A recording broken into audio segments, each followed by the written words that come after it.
सोलन जिला के कंडाघाट उपमंडल के गोड़ा गांव से एक दर्दनाक हादसा सामने आया है, जहां पर एक ही परिवार के दो सगे भाइयों की पहाड़ी से गिरने के कारण दर्दनाक मौत हो गई। ग्रामीणों के अनुसार ये दो सगे भाई मृतक गाय को दफनाने जा रहे थे कि तभी यह दर्दनाक हादसा सामने आया। वह दोनों की मृत्यु हो गई। स्वास्थ्य मंत्री डॉक्टर कर्नल धनीराम शांडिल भी क्षेत्रीय अस्पताल सोलन पहुंचे व पीड़ित परिवार को ढांढस बंधाया। हमारे संवाददाता से बात करते हुए स्वास्थ्य मंत्री कर्नल धनीराम शांडिल ने बताया कि एक दर्दनाक हादसा है। वह उन्होंने पीड़ित परिवार को फौरी राहत के रूप में 50,000 रुपए की राशि दी है। उन्होंने कहा कि पीड़ित परिवार को सरकारी नौकरी देने की प्रक्रिया भी शुरू की जाएगी व सरकार इस परिवार के दो चिराग बुझने के बाद हर संभव मदद करेगी। वहीं कोरोना काल में आउटसोर्स पर रखे कर्मचारियों पर उन्होंने कहा कि 30 सितंबर को उनकी सेवाएं समाप्त हो जाएंगी, लेकिन सरकार उनकी सेवाओं को किस तरह से आगे बढ़ाया जाए विचार कर रही है। गांव की दुर्घटना हुई है। एक गाय को सड़क अंतिम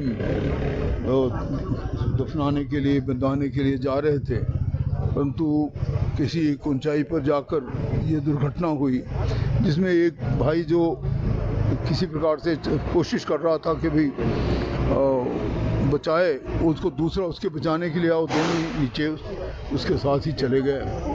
और ये इस दुर्घटना में जो दो भाइयों की मृत्यु एक ही परिवार की हुई है, सरकार उनके परिजनों को जिस प्रकार से भी उनकी पत्नी उनको भी राहत देगी। और आज एक इमीडिएट राहत के रूप में सिर्फ 50,000 रुपये का एक छोटा सा अंशदान इनको दिया है। इसके बाद इनकी और सहायता की जाएगी और इनके जो परिजन हैं, जैसे पत्नी हैं, उनको नौकरी में लगाने की प्रक्रिया की है।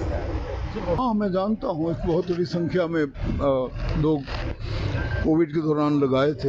ऐसा नहीं कि अगर उनको 30 तक दिया जा रहा, बिकॉज आज से 9 महीने पहले केंद्र सरकार ने कहा था कोविड समाप्त है और अब हम आपको धनराशि नहीं दे पाएंगे, तो हमने माननीय मुख्यमंत्री से 2-2, 3-3 महीने का समय मांगते रहे और अब 30 सितंबर के बाद फाइनेंस ने बिल्कुल मना कर दिया है। लेकिन हम प्रयास करेंगे उनमें से लोगों को किस प्रकार से कैसे अब्जॉर्ब किया जाता, कैसे उनकी सहायता की जाती है, इस तक सरकार विचार कर रही है। 2 महीने के जानता हूँ कि कोविड के समय उन्होंने बहुत अच्छा काम किया है, अपनी जान को भी हथेली पर रखा है, तो इसीलिए हम ऐसा नहीं कि उनको बिल्कुल ही फेंक देंगे, प्रयास करेंगे किस प्रकार लोगों को अब्जॉर्ब किया जाए। हिमाचल प्लस न्यूज़ के लिए सोलन से जास्मिन की रिपोर्ट।